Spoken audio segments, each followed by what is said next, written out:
Terus yang ibu-ibu nih, ibu-ibu paling nggak pakai apa ya, hand body ya bu, apa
Bapa, Putra, dan Roh Kudus yang terkasih, kami datang kepada Anda pada Natal ini dengan hati yang bersyukur. Kami memuji-Mu atas karunia Kristus Yesus, Juru Selamat kami. Selamat datang Tuhan Yesus. Dia lahir di dalam dunia yang masih diselimuti kegelapan. Banyak orang menderita, banyak orang kehausan, kekeringan merajalela. Banyak tanaman layu, para petani menjadi lesu. Konflik antar saudara, pertikaian antar tetangga, perang antar negara menghiasi dunia ini. Tidak bisa kami abaikan bahwa ada orang yang kesakitan karena kemiskinan, kelaparan, dan bencana. Dunia kami sangat hancur ya Tuhan. Tetapi di balik segala kesulitan, Yesus Kristus hadir untuk mengubah keputusasaan menjadi harapan. Terima kasih, Immanuel, Tuhan beserta kita. Kelahiran-Mu Yesus melahirkan tunas baru, seperti sumber air segar yang membasahi tanah kering. Dialah yang menumbuhkan daun-daun jati, membuat jagung berkembang. Terima kasih, Immanuel, Tuhan beserta kita. Kelahiran-Mu Yesus membuat hubungan kami menjadi pulih, menghilangkan segala prasangka yang diakibatkan dosa, menenangkan hati kami. Terima kasih, Immanuel, Tuhan beserta kita. Kami sangat bersyukur bahwa Engkau dapat mengubah cerita kami, sehingga kita bisa bebas dari dosa dan memperoleh hidup kekal. Kami bersuka cita atas semua hal besar yang telah Tuhan lakukan bagi kita. Maha suci Allah di surga yang tertinggi, dan kedamaian di bumi bagi orang-orang yang dikasihi-Nya. Bapak Ibu Saudara yang kasih Tuhan, tiba saatnya kita akan masuk ke prosesi penyamaan lilin. Nanti lilin pertama akan diwakili oleh perwakilan Dukuh Wulu Gawe oleh Wulu Gede oleh Ibu Darti. Lilin yang kedua perwakilan Dukuh Banyu Urip oleh Ibu Sri. Kemudian perwakilan Dukuh Boja oleh Bapak Kadino. Perwakilan Dukuh Jati Rumput oleh Bapak Tri, perwakilan Dukuh Juruk oleh Bapak Kusno, perwakilan sesepuh jemaat diwakili oleh Bapak Sarwiji, dan perwakilan dari GKMI Siloam oleh Saudara Yeriko. Sebelumnya kita angkat pujian 1000 lilin.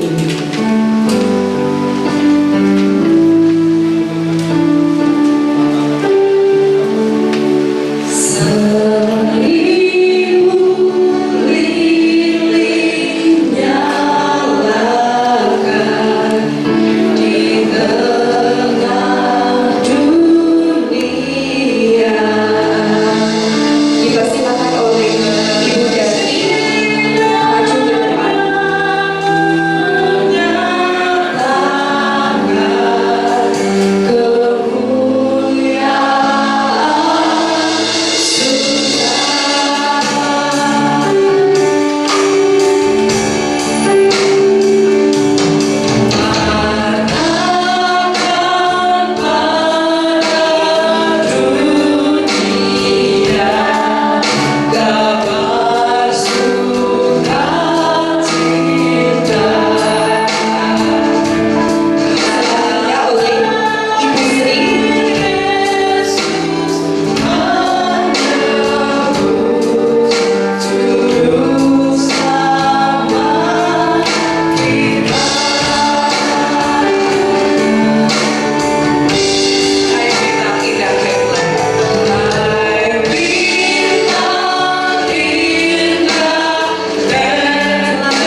Kita bersama-sama berdoa.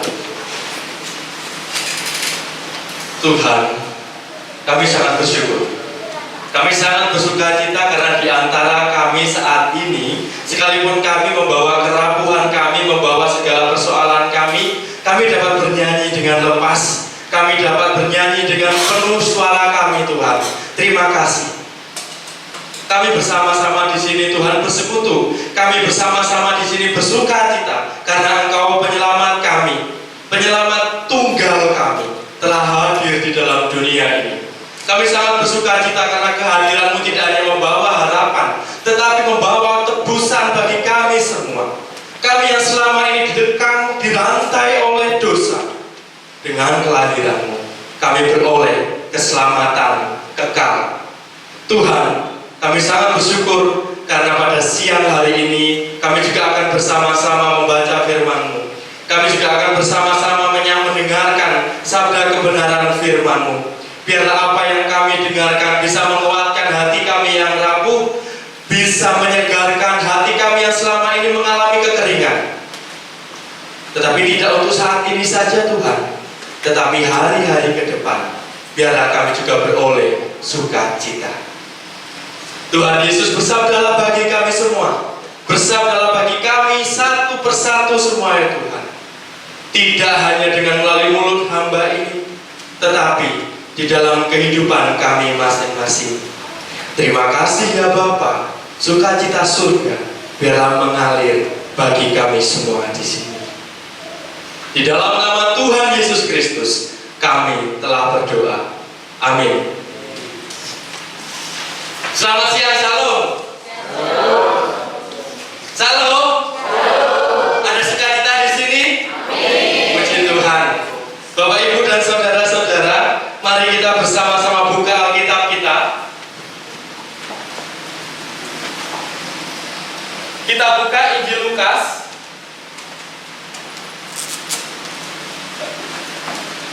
Injil Lukas pasalnya yang kedua, ayat 8 sampai 20. Lukas 2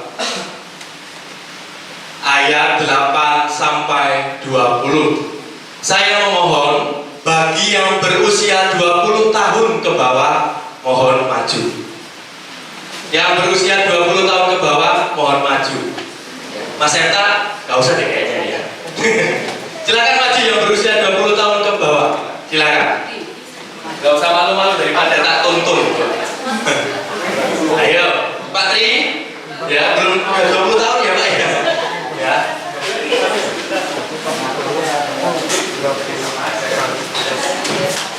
Oke. Ini jatuh.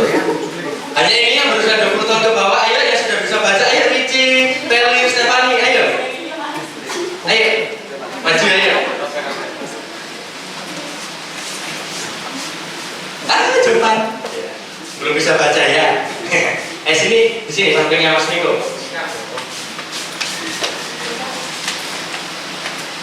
Ya, dibaca bergantian ya. Dari ayat 8 sampai 20, satu ayat yang keras. Mic-nya jangan ditaruh depan kita tapi depan bibir, ya, jangan kejauhan.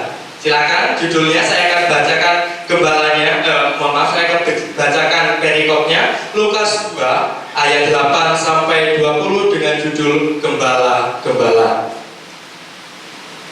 Daerah itu ada gembala-gembala yang tinggal di padang menjaga kawan.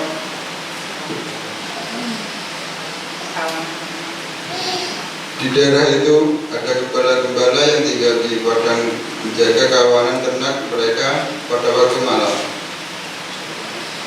Tiba-tiba berdirilah seorang malaikat Tuhan di dekat mereka dan kemuliaan Tuhan bersinar meliputi mereka dan mereka sangat ketakutan. Lalu kata malaikat itu kepada mereka, jangan takut sebab sesungguhnya aku memberitakan kepadamu kesukaan besar untuk seluruh bangsa. Hari ini telah lahir bagimu juru selamat, yaitu Kristus, bukan di kota Daud. Dan inilah bagimu, kamu akan menjumpai seorang bayi dibungkus dengan impian dan berbaring di dalam palungan.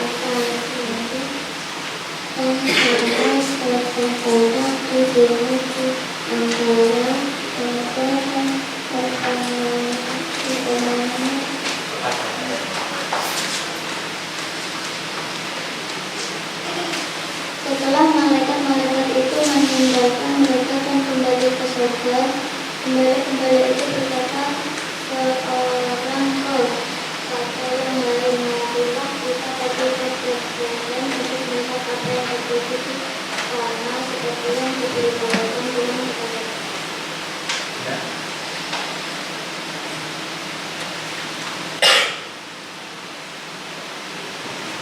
Lalu mereka cepat-cepat berangkat dan menjumpai Maria dan Yusuf dan bayi itu yang sedang berbaring di dalam palungan. Dan ketika mereka melihatnya, mereka memberitahukan apa yang telah dikatakan kepada mereka tentang anak itu. Dan semua orang yang mendengarnya heran tentang apa yang dikatakan gembala-gembala itu kepada mereka. Tetapi Maria menemukan segala perkara itu di dalam hatinya dan merenungkannya. Maka kembalilah gembala-gembala itu sambil memuji dan memuliakan Allah, karena segala sesuatu yang mereka dengar dan mereka lihat semuanya sesuai dengan apa yang telah dikatakan kepada mereka. Demikianlah firman Tuhan, terpujilah Kristus. Boleh duduk, silakan. Terima kasih ya.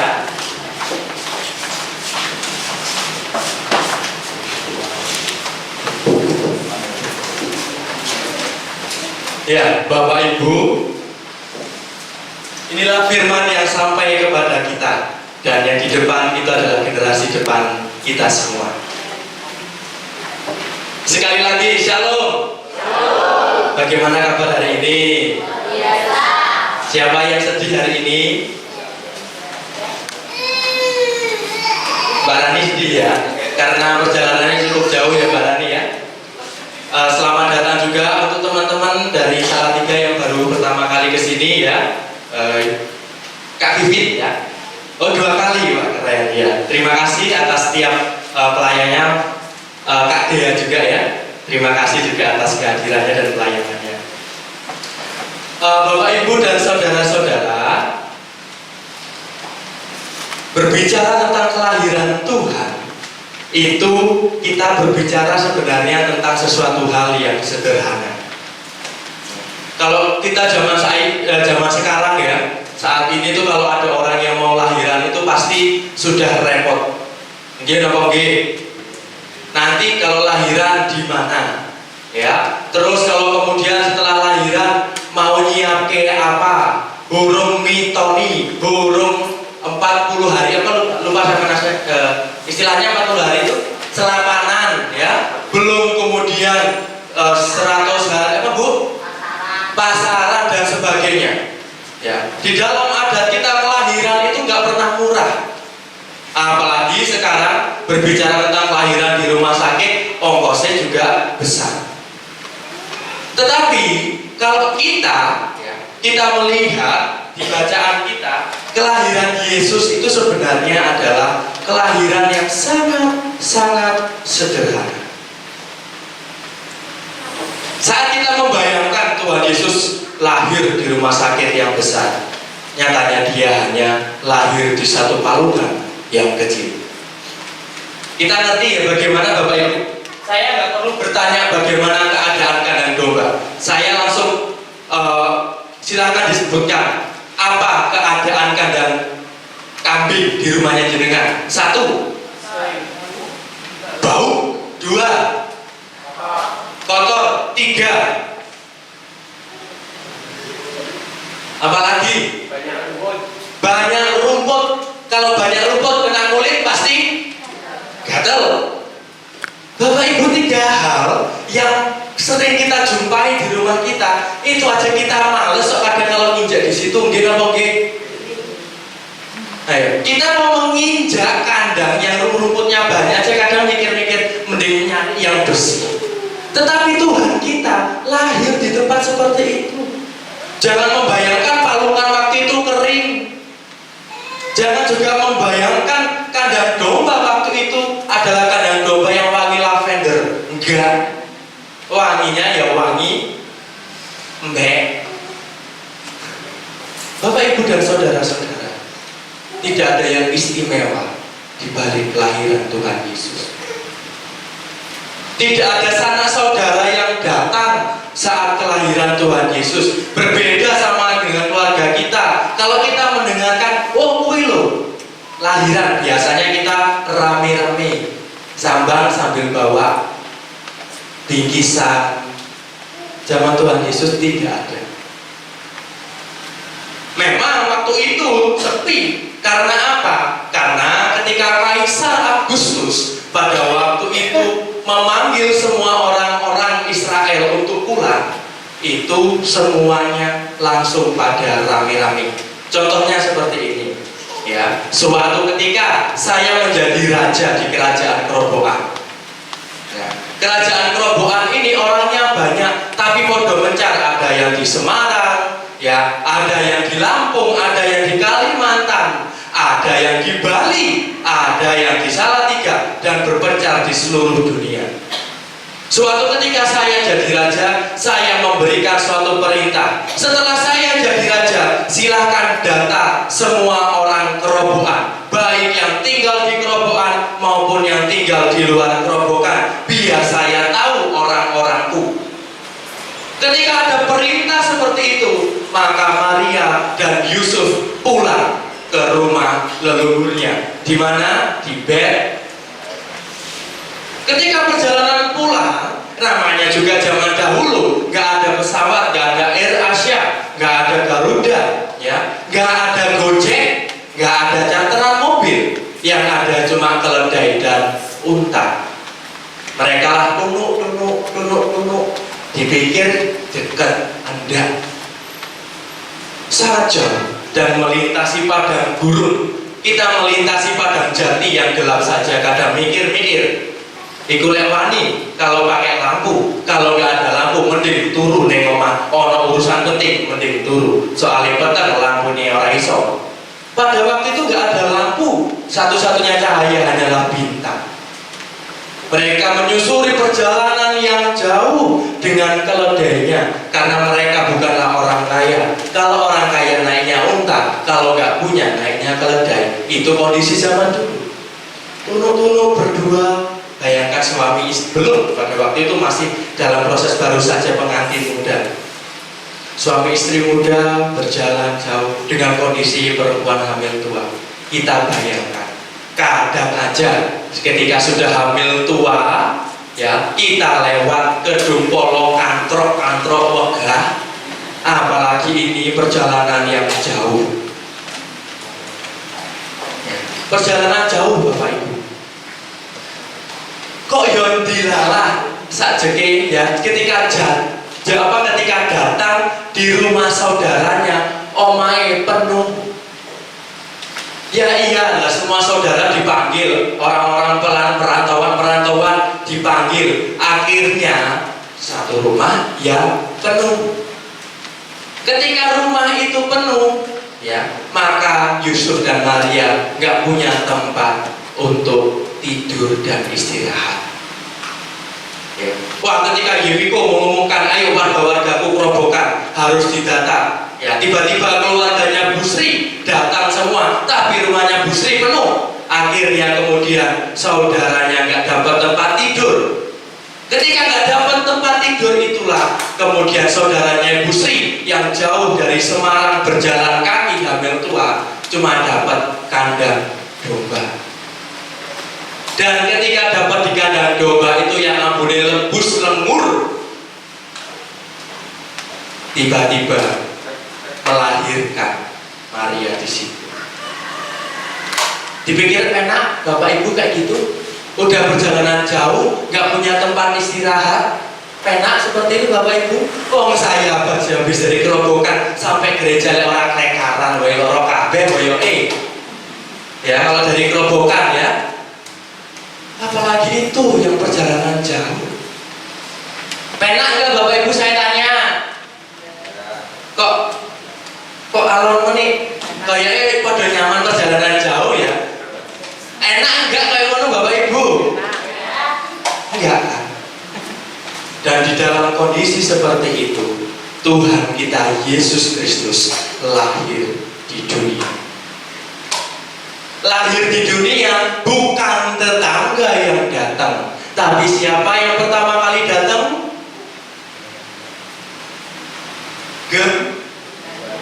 Ternyata yang datang itu adalah seorang gembala, ya, tukang ngangon mendo.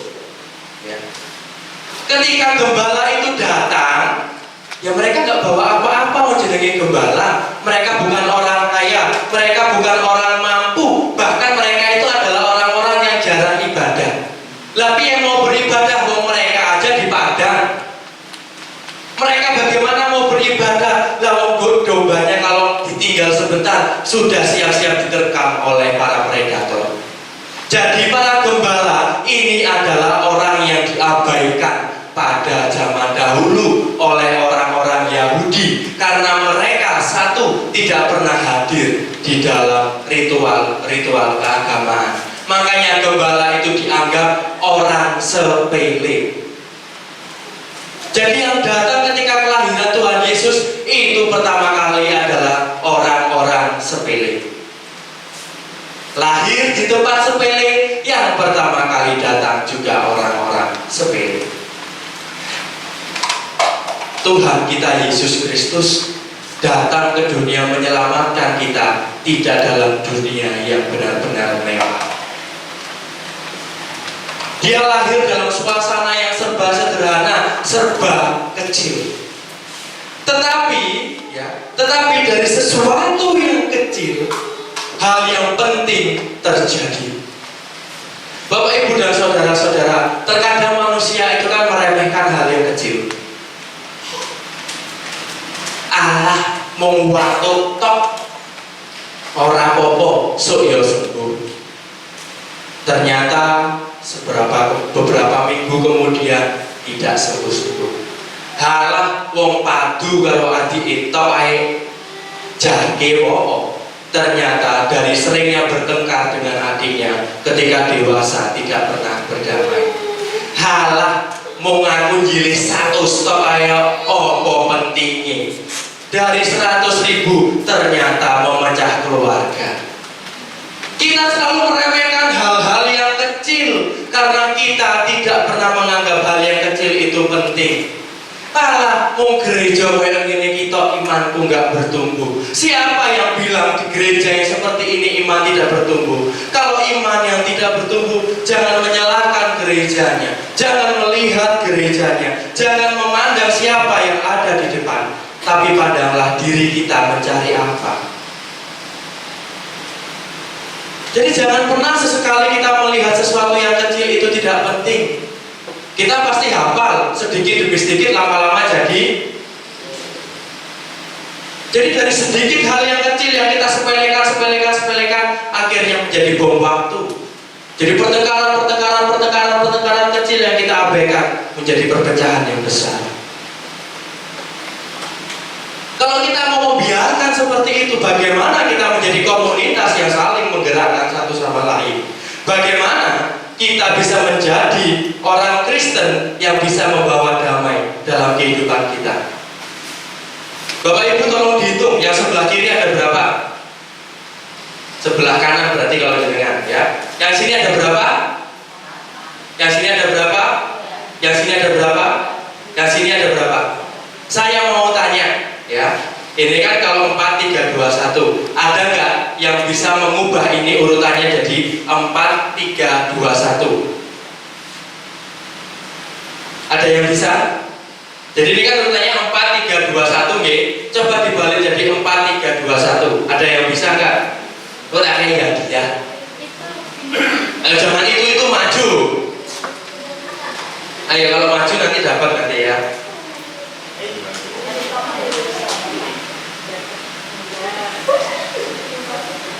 Coba dihitung sini berapa? 1. Satu hal kecil mengubah cara pandang kita. Dan satu hal kecil bisa merubah sesuatu. Apalagi kalau kita membiarkan itu menjadi hal yang besar. Seringkali kita, Bapak Ibu, karena kita adalah orang-orang yang selalu merasa diremehkan oleh orang lain, kita kembali meremehkan orang lain. Dupeh karena kita adalah orang-orang kecil, kita secara nggak sadar juga meremehkan yang lain kecil juga. Bahwa jangan seperti itu. Tuhan itu selalu menghargai hal-hal yang kecil. Tuhan itu selalu menghargai banyak hal-hal yang kecil. Bapak Ibu, satu hal kecil. Tadi ketika lilin ini, ketika lilin ini nggak murung, nggak nyala sendiri, jenengan kalau jenengan mengamati, mikir nggak, wah kok lilinnya orang murung? Mikir nggak? Kita lihat kan, kita saksikan kan. Kenapa saat kita melihat ada sesuatu persoalan kecil di sekitar kita, kok kita biarkan? Wah kita juga sadar. Kalau kita masih abai dengan hal-hal yang kecil, bagaimana kita akan menjadi hal yang besar? Tuhan mengatakan, barang siapa setia terhadap perkara-perkara yang kecil, dia juga setia terhadap perkara-perkara yang. Makanya kalau kita merasa kok aku urung di sing gede dengan Gusti, sing cilik ya belum selesai. Kalau kita belum mendapatkan hal yang besar dalam hidup kita, maka sederhana cara bacanya, kita belum menyelesaikan hal yang kecil yang Tuhan berikan dalam hidup kita.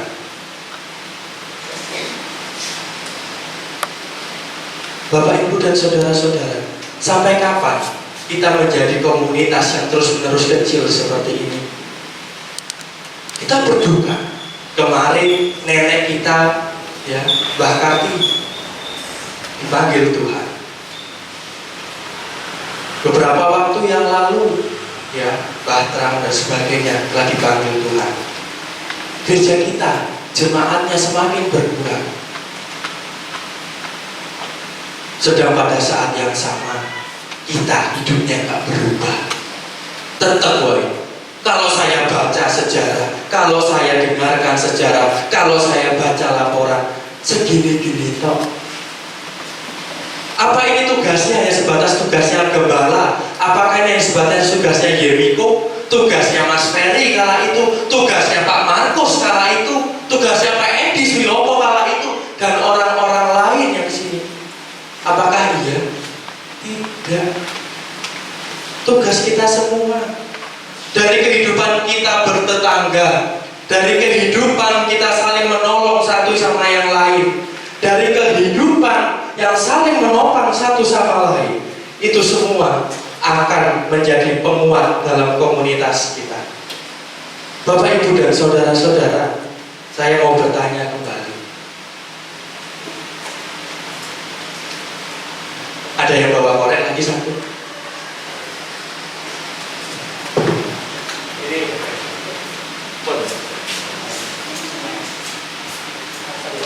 pasir ya. Nyala nih koreknya ya. Nyala ya. Nyala nih. Korek yang menyala ini adalah keimanan kita. Sedangkan ini adalah kehidupan kita yang terus diterpa masalah. Ya. Ada masalah ya, sebetulnya karena saya nggak punya air untuk menuang nih. Anggap saja ini adalah gagal panen, numpuk. Ya sedikit cerit. Terus kemudian orang rukun karo koncone cerit, kan? Mlebu kabeh akhirnya gelasnya penuh, hidup kita menjadi bermasalah. Ini kita orang yang senantiasa berpegang pada firman Tuhan. Tiba-tiba kita masuk dalam persoalan itu. Kita mati. iman kita mati Bapak Ibu. Tetapi ini adalah orang yang setia kepada Tuhan. Saat kemudian dia bisa menyalakan semangat orang di sekitarnya. Jadi Bapak Ibu, hidup kita di sini, jadi orang Kristen di sini, itu juga harus saling memberikan terang, membagikan semangat kepada sesama, tonggo teparu. Biar mereka saling mengenal, bisa mengenal Tuhan dalam kehidupannya. Kalau kita diam, ya kita menjadi korek yang mati. Dan akhirnya kita membuat yang lain juga mati. Tetapi saat kita mau memberanikan diri menyinari sesama kita, maka juga yang lain akan ikut bersinar. Kalau satu loyo-loyo kabeh saya yakin. Tetapi kalau satu semangat, semangat kabeh. Saya selalu punya mimpi Bapak Ibu. Ketika saya pertama kali datang ke sini, walaupun bukan sebagai siapa-siapa, hanya sebagai orang dari calon gembala di KMI Siloam yang ke sini menengok anaknya Siloam di sini. Saya kadang bermimpi, kapan kita bisa dewasa? Kapan kita bisa menjadi orangnya dulu deh, nggak usah berpikir gerejanya. Kapan orangnya dulu bisa dewasa secara iman? Kapan kita bisa profesional? Ya, profesional, iki yo pelayanan, iki ya di luar pelayanan. Kalau satu loyo saya yakin semua juga pada loyo, satu lesu semuanya lesu. Makanya Bapak Ibu kita harus memperhatikan diri kita. Kita ini tipikal wong sing loyo apa duduk. Kalau kita menjadi orang yang loyo, orang lain akan melihat kita. Posisi-posisi seperti Pak Tri ini benar-benar strategis. Kalau Pak Tri loyo, saya yakin yang lain loyo. Tetapi kalau jemaat kita memiliki iman yang kuat, sekalipun Pak Tri loyo, jemaat yang lain memberikan kekuatan bagi Pak Tri. Ya. Ibu Sri juga yang di luar, posisinya strategis di gereja sebagai seorang yang sering melayani di depan. Tatkala kalau kita menjadi jemaat yang tidak mau memperhatikan Ibu Sri loyo, pasti BLE lah oleh maju, tetap mau ibu-ibu tuh. Tetapi kalau iman kita sudah kuat, Ibu Sri nggak ada di depan, kita secara sukarela maju ke depan. Kita di komunitas yang mana? Mau bergerak atau enggak? Mau diam di tempat atau mau berjalan ke depan? Saat ini gereja GKMI sudah ada 73 gereja dewasa. Kalau kita bisa, ayo sebelum 100 gereja dewasa, cabang kerobokan ini bisa dewasa sebelum gereja dewasa yang ke 100. Bisa Bapak, monggo. Saya akan siap membantu dengan sepenuh tenaga saya. Banyak hal yang susah, hidup tidak akan pernah mudah. Tetapi kalau kita jatuh dalam kondisi yang terus menyerah seperti ini, alah wong ing robokan nyelot entek, sing tuwa-tuwa nyelot ora enek, sing nom-nom padha merantau kerja. Ya bikinlah yang anak muda tetap tinggal di sini. Apa? Ayo kita bikin pemberdayaan. Ayo kita bikin karya, buka lapangan pekerjaan. Yang merantau ketika pulang, mari kita topang kita. Kalau yang merantau pulang, ya dari Semarang misalkan Mas Adi pulang ke Kerobokan, ayo bergereja di sini. Itu juga salah satu cara untuk merawat bagaimana persekutuan kita berjalan dengan lancar. Bapak Ibu dan saudara-saudara, mengamini Tuhan ada di sini enggak? Amin, Tuhan di cabang ini. Amin. Maka kalau kita mengamini Tuhan berada di sini, mari kita lakukan tugas kita. Mari kita nyatakan tugas kita dengan sepenuh hati. Bapak Ibu dan saudara-saudara, setiap kita diberikan kemampuan untuk memberikan pelayanan yang sesuai dengan Tuhan. Dan sekali kita dipanggil oleh Tuhan, kita gak akan pernah bisa lari dari panggilan itu. Yunus dipanggil oleh Tuhan, ayo kamu ke Niniwe. Dia mau lari kemanapun, Tuhan kejar. Mau di dalam perut ikan, Tuhan tetap kejar. Ketika Tuhan sekali memanggil kita untuk menjadi pelayannya, kita pasti akan Dia kejar sampai kita menghadap kemuliaan Allah Bapa. Sampai kita kemudian mendengar panggilannya, maka Tuhan berkata, wes, ya wes, waktumu wes beres. Ayo ketemu aku dalam kemuliaan. Itu cara Tuhan memanggil kita semua. Jadi yang masih muda-muda, adik-adikku yang berada di sisi kiri kanan saya tadi, sekolah sing pinter, maka yo sing sregep, biar nanti apa itu juga untuk pelayananmu, untuk prestasimu, untuk masa depanmu, tetapi yang paling penting untuk gereja juga. Karena yang memberi pekerjaan dan yang memberi kita otak yang cerdas itu hanya Tuhan. Mau berkali-kali kita masukkan lowong pekerjaan dan gagal, toh juga ujung-ujungnya kita diberikan tempat kerja yang membuat kita kerasan. Yo itu gawene Gusti. Ya itulah perbuatan Tuhan untuk kita. Jadi Bapak Ibu jangan pernah menyerah dengan jiwa kita yang kecil. Ya. Ojo wedi dadi wong cilik. Ya. Kalau bisa kita ubah persepsi wong cilik dadi wong tilik. Jadi kita nggak merasa kecil, nggak berbuat apa-apa, tapi kita menjadi orang yang mau tilik satu sama lain, melihat kondisi satu sama lain. Ya. Kalau kita mau bergerak, itu tandanya kita memiliki kerentek rasa persaudaraan, nggak mikirin dirinya sendiri dan sebagainya. Tidak gampang, tetapi saya akan tetap membersamai dengan semuanya dalam proses pertumbuhan iman. Ya. Saya nggak peduli seperti kemarin 2 kali berturut-turut solo 3 robokan, nggak apa-apa. Ketika kemarin waktu proses persiapan bangun air, 4 hari berturut-turut dia mikul kerobokan PP motoran, orang popo, wong gawe keluarga ini. Saya diberikan tenaga oleh Tuhan, maka saya akan gunakan untuk pelayanan. Bapak Ibu semuanya diberikan tenaga oleh Tuhan untuk pelayanan, gunakan untuk Tuhan. Sisanya biar Tuhan yang memberikan yang terbaik. Jangan pernah khawatir. Sekali lagi, jangan tahu berapa yang gereja berikan kepada saya, tetapi saya tidak pernah menyerah untuk itu. Saya punya keluarga semuanya di sini. Saya ketika ke Kerobokan gak pernah kelaparan. Saya ketika kunjungan di jemaat gak pernah kelaparan. Itu semua karena apa? Karena Tuhan.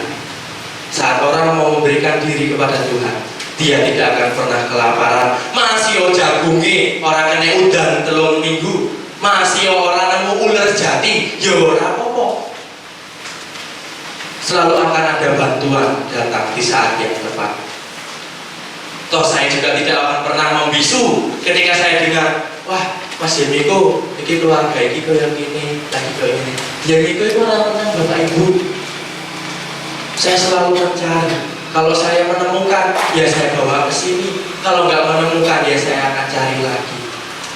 Jadi mari kita bersama-sama ambil bagian masing-masing. Yang di sini mari sama-sama saling menopang, yang di sana juga sama-sama saling melihat. Bapak Ibu dan saudara-saudara, gembala wae orang sambat nyambangi Gusti Yesus sing ora dikenal. Kalau kita kemudian kakean sambat, ya maka kita tidak akan pernah diberikan hal yang besar.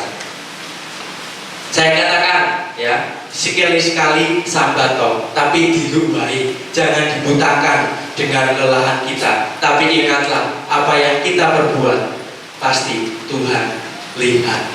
Amin Bapak Ibu. Amin Bapak Ibu. Itulah Tuhan bagi kita yang kecil. Tuhan yang gak pernah menganggap segala hal kecil menjadi suatu hal yang sia-sia. Sesuatu yang kecil itu pasti berguna.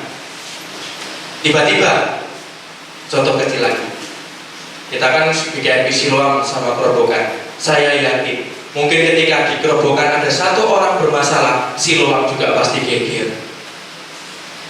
Ya. Ketika saya katakan kabel ini dicabut, kita juga pasti geger. Opo speakere kok orang muni. Ya. Itu pengaruh hal kecil. Apalagi ketika mur kuwi dicabut baut, kipasnya jatuh nimpani Bude Dati, ribut toh. Itulah hal kecil yang jarang sekali kita abaikan. Tuhan kita tidak pernah mengabaikan hal kecil, maka kita jangan pernah mengabaikan hal kecil dalam hidup kita. Ingat, Tuhan hadir dalam kesederhanaan. Mari kita rayakan juga jemaat kita yang sederhana ini. Itu adalah pesan Natal bagi kita semua, sekaligus harapan bagi kita untuk menapaki tahun yang baru. Ya, jangan pernah menyerah, masih ngomongin kuwi baik. Jangan pernah bosan, karena bagaimanapun yang berkaya di gereja ini Tuhan sendirilah. Bapak, Ibu, dan saudara-saudara, sekarang kita merayakan hari Natal, dan saya mengundang Bapak Ibu semua untuk mendengarkan bisikan yang muncul di dalam hati kita, yang menembus segala kekhawatiran kita, yang menembus segala ketakutan kita, yang menembus segala ketidakmampuan dan keterbatasan kita. Bisikan itu berkata, hal-hal kecilah yang aku, Tuhan Allahmu, suka. Tuhan memberkati kita semua dan memampukan kita semua untuk menapaki tahun baru. Ojo wedi. Sekali lagi ikuti saya. Ojo wedi. Sekali lagi, 1, 2, 3. Ojo wedi. Karena Tuhan memberkati kita semua. Amin.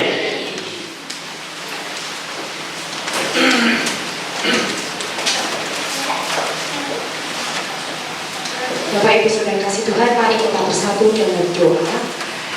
Yesus Allah Bapa kami yang berada dalam kerajaan surga yang mulia, kami ucap syukur Tuhan untuk segala berkat-Mu, sehingga pada saat ini Tuhan Kau izinkan kami di tempat ini Tuhan mendengarkan setiap firman yang keluar dari mulut hamba-Mu Tuhan.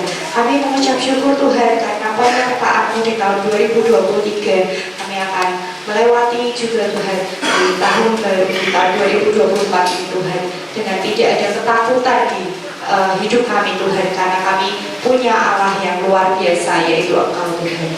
Kami mau menyerahkan Saudara Yemiko yang sudah menyampaikan kebenaran firman-Mu Tuhan. Biarlah Tuhan Kau pakai anak-Mu ini Tuhan lebih dan lebih lagi Tuhan untuk melayani di tempat ini, di Siloam dan dimanapun Tuhan Yemiko berada Tuhan. Kami mau serahkan dengan kuasa-Mu saja. Kau berikan kekuatan, Kau berikan hikmat dan marifat yang datangnya daripada Engkau Tuhan. Kami menyerahkan juga untuk gereja ini Tuhan, GKMI cabang GKMI Siloam cabang Grobogan, dengan segala pengurus yang ada Tuhan dan jemaat-jemaat yang ada di sini. Tuhan sertai, Tuhan limpahkan berkat lebih dan lebih lagi Tuhan. Iman dan ketaatan kepadamu Tuhan Kau limpahkan buat jemaat GKMI Siloam cabang Grobogan ini Tuhan. Terima kasih Tuhan Yesus, kami mau melanjutkan setiap acara kami pada hari ini. Hanya di dalam nama-Mu kami sudah berdoa dan mengucap syukur. Haleluya. Amin. Bapak Ibu Saudara kasih Tuhan, sudah diberkati oleh firman Tuhan pada siang hari ini. Tiba saatnya kita akan mengembalikan setiap berkat-berkat yang sudah Tuhan berikan kepada kita.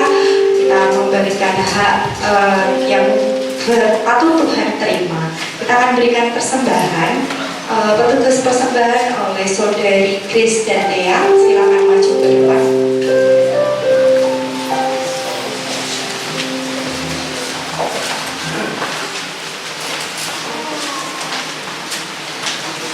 Ya, kita sambut dengan pujian Dia lahir untuk kami.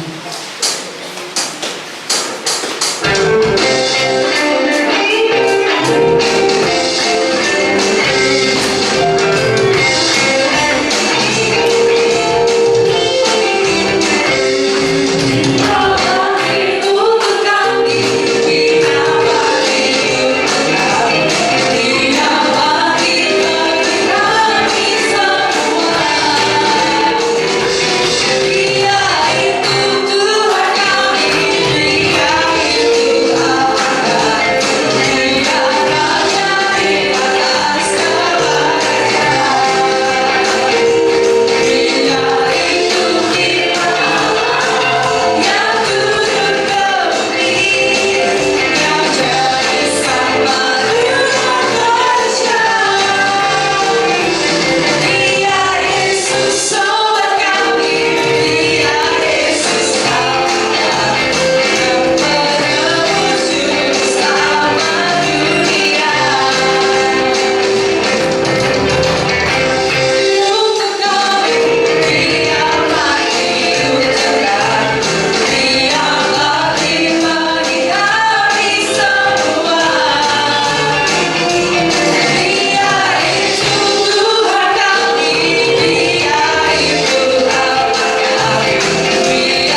syukur atas kebaikan Tuhan dalam kehidupan kita.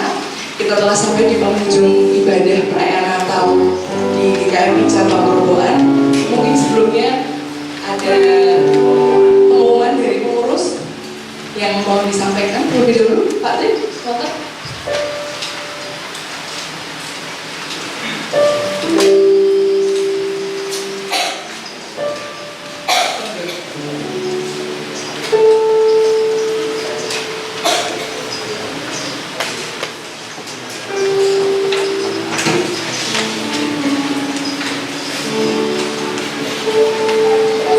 Warta Jumat untuk Minggu tanggal 7 Januari tahun 2022. Firman Tuhan dari Cabang Grobogan diikuti Pak Tri.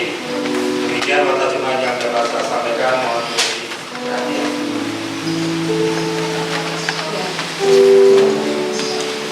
Terima kasih Pak Tri.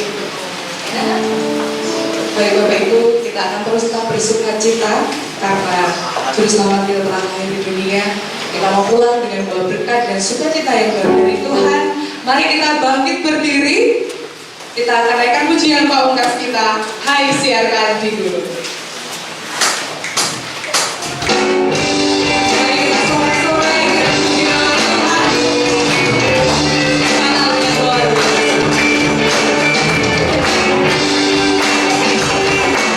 Mari sama-sama katakan hai siarkan di dulu.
Bapak Ibu dan saudara-saudara, sekali lagi jangan takut akan masa yang menjelang.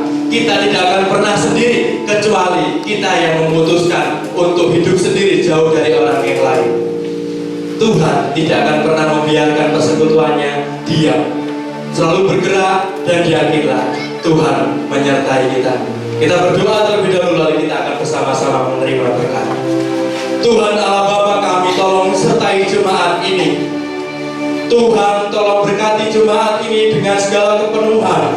Biarlah ketika tahun depan yang masih menjadi misteri dapat dijalani dengan penuh pengharapan, dengan penuh kekuatan akan percaya terhadap Tuhan. Kami juga senantiasa percaya bahwa Tuhan akan memberikan kekuatan bagi setiap individu. Satu persatu biarlah semuanya berkat Tuhan tercurah bagi tempat ini, bagi jemaat di sini Tuhan. Kami selalu percaya berkat perlindungan-Mu akan senantiasa tercurah. Tuhan Yesus, terima kasih atas perayaan yang boleh kami rayakan bersama-sama. Biarlah ini menjadi kekuatan awal bagi kami semua untuk berubah menjadi lebih baik lagi. Tatkala kemarin dan sebelum-sebelumnya kami masih dirantai, dikekang oleh masa lalu, kami boleh beroleh pengharapan di masa depan dan membebaskan diri dari segala hal yang membelenggu kami. Tuhan, kami selalu percaya Tuhan memberkati satu persatu wilayah dusun di sini. Tuhan memberkati dusun Bulu Gede, Tuhan memberkati dusun Banyu Urip, Tuhan memberkati dusun Boja, juga Tuhan memberkati dusun Jati Rungkat, Tugu juga Juruk. Tuhan berkati satu persatu semuanya. Tatkala ke depan yang masih menjadi misteri, kami dihampiri oleh bencana seperti kekeringan, kami tetap bisa bersatu hati untuk melihat Tuhan sebagai sumber jawaban atas segala hal yang terjadi di hadapan kami. Berilah kami kekuatan untuk menjalani hari-hari masa depan kami. Tatkala sebentar juga kami akan pulang, Tuhan, berkati kami semua agar kami boleh membawa sukacita dengan penuh keselamatan ke tempat kami masing-masing, ke rumah kami masing-masing. Tuhan Yesus, juga kami akan merayakan persekutuan dengan jamuan bersama. Tuhan, tolong sertai dan berkati makanan yang ada di hadapan kami, biar menjadi kekuatan bagi kami secara fisik tubuh kami masing-masing, juga bagi kekuatan persekutuan kami, relasi kami yang hancur Tuhan pulihkan melalui jamuan ini. Terima kasih Tuhan, dan marilah kita menengadahkan tangan kita meminta berkat Tuhan. Kasih karunia dan damai sejahtera dari Allah Bapa, Putra, dan Roh Kudus akan senantiasa menguatkan kita untuk melalui hari-hari depan, karena Tuhan menyertai kita semua, baik dari hari ini sampai selama-lamanya. Amin. Bapak, terima kasih.